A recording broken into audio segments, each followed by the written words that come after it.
నమస్కారం వార్తలకు స్వాగతం. ముందుగా ముఖ్యాంశాలు. కామారెడ్డి జిల్లా బీర్కూర్ మండల కేంద్రంలో మాజీ జెడ్పీటీసీ ద్రోణవల్లి సతీష్ కుమార్ మైనార్టీ సోదరుల కోసం ఇఫ్తార్ విందు కార్యక్రమం ఏర్పాటు చేశారు. ఈ కార్యక్రమానికి ముఖ్య అతిథిగా ఉమ్మడి నిజామాబాద్ జిల్లా డీసీసీబీ చైర్మన్ పోచారం భాస్కర్ రెడ్డి హాజరై వారికి శుభాకాంక్షలు తెలిపారు. కామారెడ్డి జిల్లా బీర్కూర్ మండల కేంద్రంలో మాజీ జెడ్పీటీసీ ద్రోణవల్లి సతీష్ మైనార్టీ సోదరుల కోసం ఇఫ్తార్ విందు కార్యక్రమం ఏర్పాటు చేశారు. ఈ కార్యక్రమానికి ముఖ్య అతిథిగా ఉమ్మడి నిజామాబాద్ జిల్లా డీసీసీబీ చైర్మన్ పోచారం భాస్కర్ రెడ్డి హాజరై వారికి శుభాకాంక్షలు తెలిపారు. అనంతరం వారితో కలిసి విందు కార్యక్రమంలో పాల్గొన్నారు. రంజాన్ మాసమని ఈ సందర్భంగా వారు ఉపవాస దీక్ష చేస్తుంటారని అన్నారు. ఎంత ఘనంగా విందు కార్యక్రమాన్ని ఏర్పాటు చేసిన మాజీ జెడ్పీటీసీ సతీష్ కు అభినందనలు తెలియజేశారు. ఈ కార్యక్రమంలో బీర్కూర్ మండలంలోని అన్ని గ్రామాల మైనార్టీ సోదరులు, ప్రజాప్రతినిధులు పాల్గొన్నారు.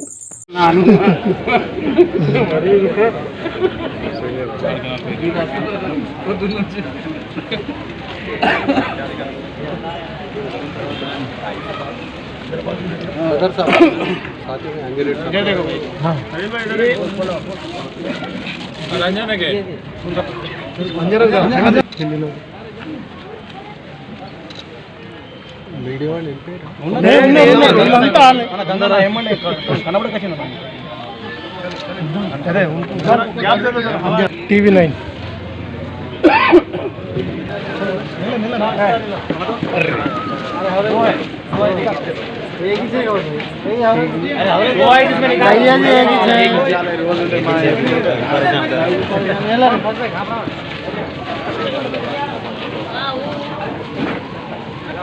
सबको थोड़ा थोड़ा उतार अच्छा देखिए.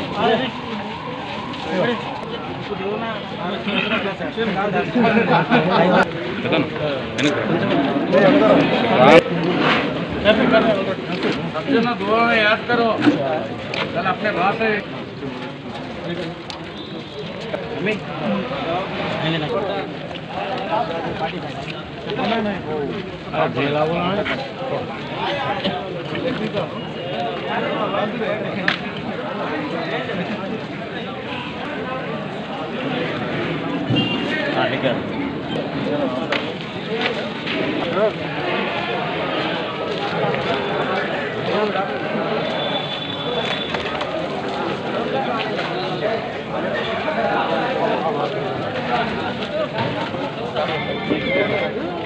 అనే చూడన్నా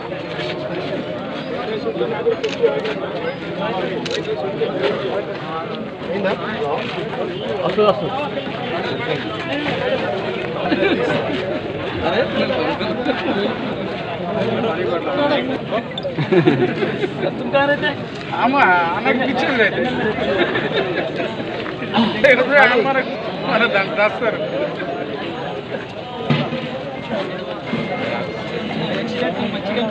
అరే చెప్పిన అన్నకు అన్న అలా సడన్ షాప్ అన్ని చేపిస్తాడు భాస్కర్ బాబు, రాడేపిస్తాడు.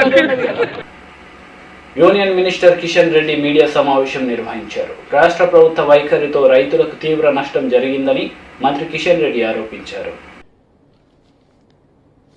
గ్రామ కేంద్రాల్లో కానీ ఏ రకమైనటువంటి ఏర్పాట్లు చేయలేదు. మనకందరికీ తెలుసు 100 కేజీల ధాన్యానికి 60 కేజీల బియ్యము మనకు జనరల్గా యావరేజ్గా వస్తూ ఉంటుంది. అందులో 15 కేజీల నూకలతో కూడినటువంటి బియ్యాన్ని ఎఫ్సిఏ అంగీకరిస్తుంది. మళ్ళీ యాసంగి కారణంగా నూకల శాతం పెరుగుతుందనే దృక్పథంతో మరి కొంత 10 నుంచి 12 కేజీలు బియ్యం అదనంగా వచ్చేటువంటి అవకాశం ఉంటుంది.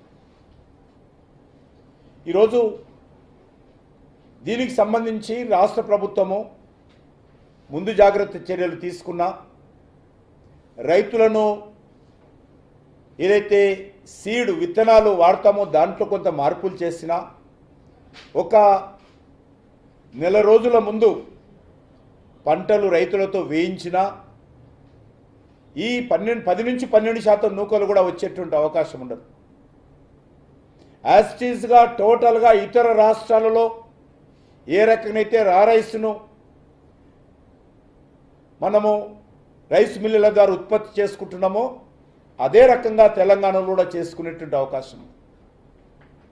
కానీ ప్రభుత్వం అదేది పట్టించుకోకుండా రైతుల మీద పెత్తనం చేసేటువంటి ప్రయత్నం, కేంద్ర ప్రభుత్వం మీద పెత్తనం చేసేటువంటి ప్రయత్నం చేయడం జరిగింది. బాధ్యతారహితంగా రాష్ట్ర ప్రభుత్వం వివరించింది ఈ విషయంలో. తమ రాజకీయ స్వలాభాల కోసం రైతుల జీవితాలతో చెలగాటమాడింది ప్రభుత్వం. రాష్ట్రంలో 2470 రైస్ మిల్స్, రైస్ ఉత్పత్తి చేసేటువంటి రైస్ మిల్స్ ఉన్నాయి. 970 మాత్రమే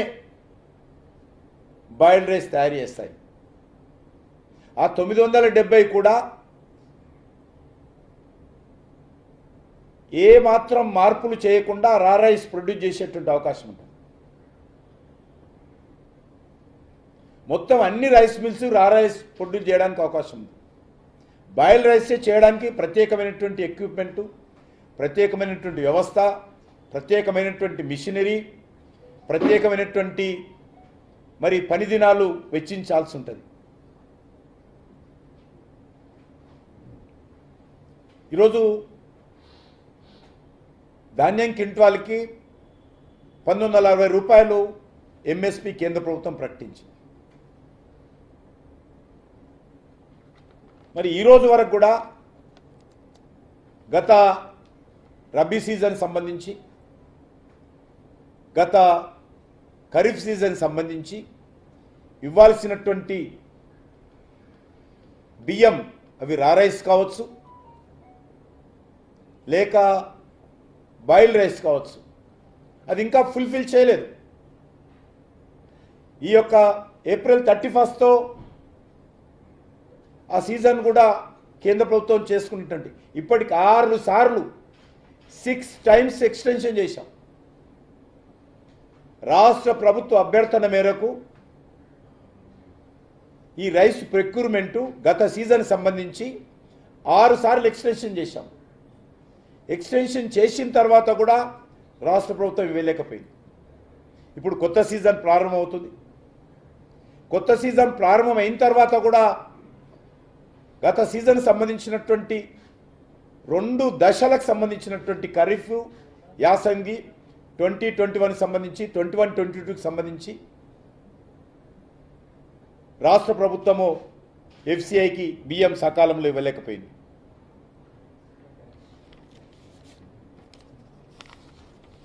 ఇప్పుడు కూడా 40 లక్షల మెట్రిక్ టన్నుల బియ్యం రైస్ ఇస్తామని చెప్పి కేంద్ర ప్రభుత్వానికి ఉత్తరం రాసింది. దీని మీద కూడా అనుమానాలు, తీసుకుంటారో తీసుకోరో, దీని మీద కూడా రాజకీయ పబ్బం గడుపుకోవాలనేటువంటి ఆలోచనతోటి రాష్ట్ర ప్రభుత్వం ఉత్తరం రాసింది. మేము తూచా తప్పకుండా రాష్ట్ర ప్రభుత్వం ప్రతిపాదించినటువంటి బియ్యాన్ని పూర్తి స్థాయిలో కేంద్ర ప్రభుత్వం కొనుగోలు చేయడానికి సిద్ధంగా ఉంది. మొదటి నుంచి కూడా చెప్తా ఉన్నాం, మేము రైతుల పక్షపాత ప్రభుత్వము, రైతులకు ఎట్టి పరిస్థితుల్లో అన్యాయం చేయము. ఏదైనా ఉంటే రాష్ట్ర కేంద్ర ప్రభుత్వాలు రైతులను ఆదుకోవాలి, అంతే తప్ప రైతులకు నష్టం కలిగించకూడదంటే మొండికేసి తన స్వార్థం కోసము ఇన్ని రోజులు కాలయాపన చేశాం. దీని కారణంగా రైతులు అనేక మంది ఇప్పటికే నష్టపోయారు. ఈ రోజు వరకు కూడా కనీసము గోనె సంచులను ప్రొక్యూర్మెంట్ చేయలేకపోయింది ప్రభుత్వం.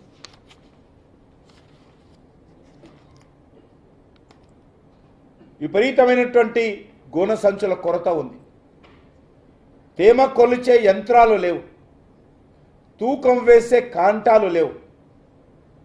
అవసరమైనటువంటి వర్షాలు వస్తే గ్రామాలలో కొనుగోలు కేంద్రాల్లో కానీ మార్కెట్ యార్డ్లో కానీ బియ్యంని ధాన్యాన్ని కానీ రక్షించుకోవడం కోసం కావలసినటువంటి టార్పలిన్ కూడా ఒక్క మార్కెట్ యార్డ్లో కూడా లేదు. ఈరోజు 3 లక్షల బేల్స్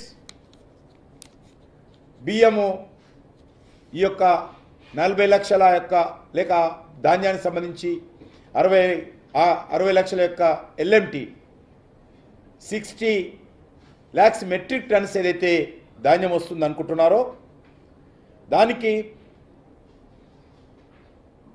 మరి ఈరోజు 3 లక్షల బేల్స్ అవసరం ఉంటుంది.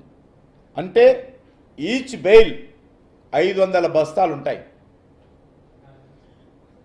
ఈచ్ బ్యాగు 40 కేజీలు ఉంటుంది.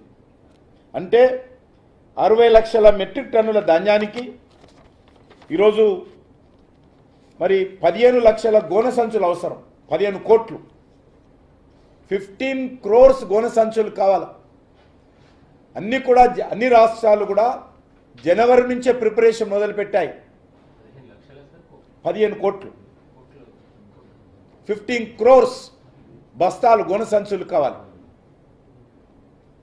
ఇవన్నీ కూడా జనవరి నుంచే ప్రొక్యూర్మెంట్ చేసుకోవాలా, కంపెనీలకు ఆర్డర్ ఇవ్వాలా. అవి ఏకంగా ఎక్కువ శాతం 90% వెస్ట్ బెంగాల్ నుంచే ఉత్పత్తి అవుతాయి,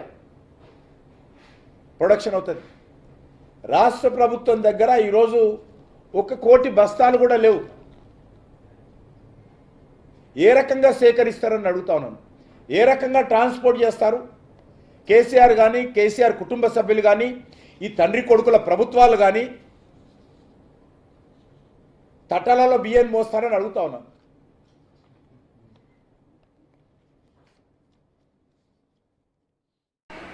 ఖమ్మం, రామాయంపేట్, కొత్తగూడెం ఘటనలపై సిబిఐ విచారణ కేంద్రం ఆదేశించాలని భాజపా నేత ఈటెల రాజేందర్ కోరారు. తెరాస ప్రభుత్వం ముఖ్యమంత్రి కేసీఆర్పై ప్రజలకు విశ్వాసం లేదని ఈటెల విమర్శించారు. ఒక సైకో అని, ఎమోషనల్ ఎలిమెంట్ అని, ఆవేశపూరిత మనిషి అని చెప్పి మీరు చెప్పండి, మీకు ఇల్లు ఇస్తాం, మీకు కావాల్సిన పైసలు ఇస్తామని చెప్పి ప్రలోభ పెట్టే ప్రయత్నం చేస్తారు. వాళ్ళ అమ్మమ్మ మావాడు ఒక సిద్ధాంతం కోసం, ఒక ఆశయం కోసం, భారతీయ జనతా పార్టీ కోసం త్యాగం చేసిన బిడ్డ, నేను అట్లా చెప్పనని చెప్పి తెగ చెప్పినటువంటి సందర్భం మనం చూస్తూ ఉన్నాం. శిశుపాలనకి 101 తప్పు చేస్తే ఎట్లా శిక్ష పడదో అదే పద్ధతిలో కేసీఆర్ సర్కారు కూడా 101 తప్పు చేసింది. తప్పకుండా ప్రజాక్షేత్రంలో ఇలా దోషంగా నిలబడుతుంది. తప్పకుండా ఈ ప్రభుత్వం అంతమైద్దని చెప్పి నేను వారు భరోసా ఇవ్వడం జరిగింది. అనేక మంది కాలగర్భంలో కలిసిపోయిండ్రు. మీరు కూడా కాలగర్భంలో కలిసిపోయే వాళ్ళు తప్ప, మీరు చరిత్ర హీరుడుగా మిగిలే వాళ్ళు తప్ప మీరు ఇంకోటి కాదు. సిబిఐ చేత విచారణ జరిపించి ప్రజలకు న్యాయం చేయాల్సిందిగా, ఇలాంటి దుర్మార్గాలు, అక్రమాలకు చరమగీతం పాడాల్సిందిగా నేను వినమ్రంగా కేంద్ర ప్రభుత్వాన్ని విజ్ఞప్తి చేస్తాను. రాష్ట్రంలో భారీ ఉద్యోగ నియామకాల నేపథ్యంలో కోచింగ్ సెంటర్లకు వెళ్లలేని వారికి యూనివర్సిటీలో ఉచితంగా కోచింగ్ అందించాలని సర్కార్ నిర్ణయించింది. అన్ని ఉద్యోగాలకు ఒకేసారి నోటిఫికేషన్ ఇస్తే విద్యార్థులు ఒత్తిడికి గురవుతారనే ఉద్దేశంతో విడతల వారీగా ఉద్యోగ ప్రకటనలు ఇస్తున్నామని మంత్రి సబితా ఇంద్రారెడ్డి వెల్లడించారు. గౌరవ వీసీలందరూ కూడా చొరవ తీసుకొని 6 యూనివర్సిటీలకు సంబంధించి మీ యూనివర్సిటీస్లో ఉన్న మీ స్టూడెంట్స్కి ఈరోజు ఫ్రీ కోచింగ్ ఇవ్వడానికి ఏదైతే మనం మొదలు పెట్టబోతా ఉన్నామో మీకు అందరికీ ప్రత్యేకంగా అభినందనలు. తప్పకుండా మన పిల్లలు ఈ పోటీ పరీక్షల్లో విజయం సాధించాలని, వాళ్ళకు అవకాశం దొరకాలని మనస్ఫూర్తిగా కోరుతా ఉన్నాను. ఎందుకంటే ఈ పోటీతత్వంలో ఉన్న ఈ ఎగ్జామ్స్కి 80,000 ఒకేసారి ఇస్తే అందరు పిల్లలు కూడా ఒకేసారి రాయలేక ఇబ్బంది పడుతున్న సందర్భం ఉంటుంది. అట్లా కాకుండా ఒక్క దాంట్లో మిస్ అయిన వాళ్ళు ఇంకొక దాంట్లో ఆపర్చునిటీ వచ్చేటట్టు ఉండాలనే ఉద్దేశంతో వచ్చిన ప్రతి అవకాశం సద్వినియోగం చేసుకొని మన రాష్ట్రంలో ఉన్నత విద్యాశాఖ తరఫున మంచి విద్య అందేటట్టు చొరవ తీసుకోమని లింబాద్రి గారు కూడా మన క్యాబినెట్లో చెప్పడం జరిగింది.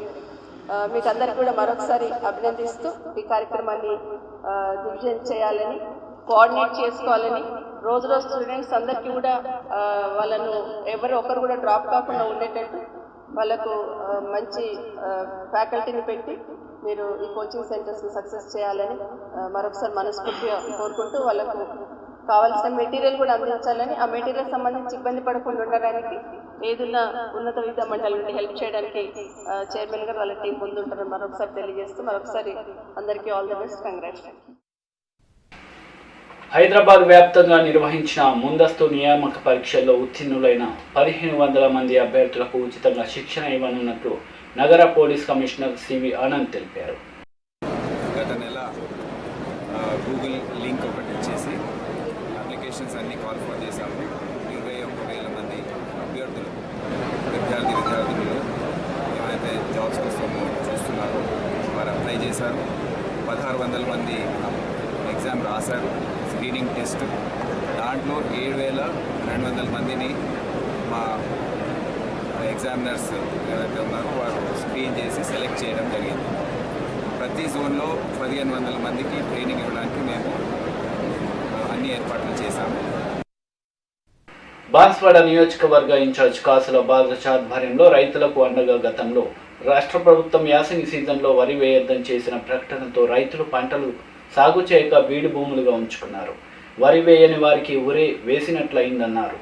ఈ రోజు బాన్స్వాడ నియోజకవర్గంలో బాన్స్వాడ మండలంలోని తడ్కోల్ గ్రామంలో టీపీసీసీ సభ్యులు బాన్స్వాడ నియోజకవర్గ ఇన్ఛార్జ్ కాసుల బాలరాజ్ గారి ఆధ్వర్యంలో రైతులకు అండగా గతంలో రాష్ట్ర ప్రభుత్వం యాసంగి సీజన్లో వరి వేయవద్దని చేసిన ప్రకటనతో రైతులు పంటలు సాగు చేయక భూములను బీడ్లుగా ఉంచుకున్నారు. వరి వేయని వారికి ఉరి వేసినట్లయిందని అన్నారు. వరి సాగు చేయని రైతులకు 1 ఎకరానికి 20,000 రూపాయలు నష్టపరిహారం ఇవ్వాలని కాంగ్రెస్ పార్టీ ద్వారా డిమాండ్ చేస్తున్నారు. రైతులు మరియు కాంగ్రెస్ పార్టీ కార్యకర్తలు కలిసి పడవు భూములకు నష్టపరిహారం ఇవ్వాలని నినాదాలు చేస్తూ ర్యాలీ నిర్వహించారు. ఈ కార్యక్రమంలో కామారెడ్డి జిల్లా మైనార్టీ అధ్యక్షులు అబ్దుల్ ఖలేక్, బ్లాక్ కాంగ్రెస్ అధ్యక్షులు నర్సన్నచారి, బాన్స్వాడ నియోజకవర్గ యువజన అధ్యక్షులు మధుసూదన్ రెడ్డి, బాన్స్వాడ మండల మైనార్టీ రిపోర్టర్ ఆమేర్, యువజన అధ్యక్షులు నబీ, ప్రవీణ్ గౌడ్, మండల ఉపాధ్యక్షులు హనుమన్లు, వార్డు సభ్యులు రవి, అందే రమేష్, కృష్ణ, అబ్బాస్ ఖాన్, రఫీ, దత్తు, దయాకర్, తోకల సాయిలు, సత్యం గౌడ్, శంకర్, డైరెక్టర్ శంకర్, కొట్టంల గంగాధర్, శ్రీకాంత్, బోర్లం రాములు, సీను నాయకులు, కార్యకర్తలు పాల్గొన్నారు. కేసీఆర్ గడికో వాగ్దానం చేస్తాడు. రుణమాఫీ అన్నారు, ఇచ్చిందా? రుణమాఫీ ఇచ్చిందా? 7 సంవత్సరాలు అయింది, ఇవాళ దాకా రుణమాఫీ కానీ రైతులను మభ్య పెడుతూ మరి రైతు బంధు ఒకటి వేసి ఒక 5,000 వేసి ఇవాళ మనకు రావాల్సిన వడ్లకు సపోర్ట్ ప్రైస్ ఇవాళ ఖచ్చితంగా 250 రూపాయలు క్వింటాల్కు. మరి వేరే కాంగ్రెస్ ఉన్న రాష్ట్రాల్లో మరి ఇప్పుడు 1960 రూపాయలు ఇక్కడ ఉంటే మరి కాంగ్రెస్ పాలిత ప్రాంతాల్లో 250 రూపాయలు సపోర్ట్ ప్రైస్ ఇచ్చి వడ్లు కొంటున్నారు. ఈడ అది కూడా కొనడానికి సిద్ధంగా లేడు కేసీఆర్. అంటే ధర్నా అంటాడు. అరే ఎడ్డి నా కొడుక, ప్రభుత్వంలో ఉన్నటువంటి పెద్ద మనుషులు, పరిపాలించవలసిన మనుషులు, కొనవలసినటువంటి వ్యక్తులు ఢిల్లీ పోయి ధర్నా అంటాడు, హైదరాబాద్ లో ధర్నా అంటాడు. ఇవంతా నాటకం. ఎందుకంటే అప్పుడు తెలంగాణ కోసం ఏదో రోడ్ల మీదకి వచ్చి కింద మీద చేస్తే కాంగ్రెస్ పార్టీ పాపం అరే కొంతమంది మరి యువకులు ప్రాణ త్యాగాలు చేస్తుండ్రు, తెలంగాణ ఇద్దామని ఇచ్చింది తప్ప ఏదో కేసీఆర్ తీసుకొచ్చినంటే కేసీఆర్ తీసుకురాలే. కాంగ్రెస్ పార్టీ సోనియమ్మ మాట ఇచ్చింది, ఖచ్చితంగా తెలంగాణ ఇచ్చింది. ఆ ఇచ్చిన తెలంగాణలో ఇవాళ కేసీఆర్ కుటుంబమే అనుభవిస్తుంది. అయితే ఇవాళ చేయాలన్నా ఎవ్వరు ఏం చేయలేదు. ఆల్రెడీ సర్పంచులు డైరెక్ట్ గా చెప్తున్నా, ఏదైనా చేయాలనుకున్నా నా ఫ్యామిలీకి డైరెక్ట్ గా చేయండి, అంతేగాని మీకు ఏ ఆపద వచ్చినా కూడా మేము ఉంటాము, మీ ఇంటి ముంగట ఉంటాము. అదేం ఆలోచించకుండా మేమందరం కూడా మీతో పాటు ఉంటాం. మీరేం భయపడవలసిన అవసరం లేదు. మీరు సమస్యల మీదనే మాట్లాడినరు. ఏదైతే వాళ్ళు తప్పు చేస్తున్నారు. ఇంకోటి ఏంటంటే ఇప్పుడు పంటలు పండియలేదు అని, పంటలు వేయొద్దు అని అన్నారు కేసీఆర్ గారు. పంటలు వేసారు. ఇప్పుడు పంటలు వేయని వాళ్ళు కూడా కొంతమంది ఉన్నారు. పంట లేకుండా అట్లనే పడితులు పడి ఉన్నాయి వాళ్ళు ఇప్పుడు పంటలు లేకుండా, పనులు లేకుండా, తినడానికి తిండొద్దు, బతకడానికి ఆశ అనేది లేకుండా చేసినావు. కనీసం పంటలు వేసుకున్న వాళ్ళకి అందరికి నష్టపరిహారం చెల్లించు. ఇప్పుడు ఎట్లా పొలాల పంటలు అయితే కొంటున్నావో అట్లనే నష్టపరిహారం కూడా చెల్లించాలి ప్రతి ఒక్కరికి. మీ ఆవేశం, ఆక్రోశం అందరికి అర్థమైంది. రాబో రోజులలో కాంగ్రెస్ పార్టీ అధికారంలోకి వస్తుంది. మీ కష్ట కామారెడ్డి జిల్లా బీర్కూర్ మండల కేంద్రంలో సంబాపూర్ గ్రామంలో ఉదయం 10 గంటల సమయంలో డబుల్ బెడ్రూమ్ ఇల్లు ఏఈ గోపీనాథ్ గమనించడం జరిగింది. ఈ కార్యక్రమంలో work inspector Prasanna Kumar double bedroom ఇల్లు కొలతలు చేయడం జరిగింది. మరియు ఈ కార్యక్రమంలో తదితరులు పాల్గొన్నారు.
ఇంకోటి ఏమంటే సార్ మనకు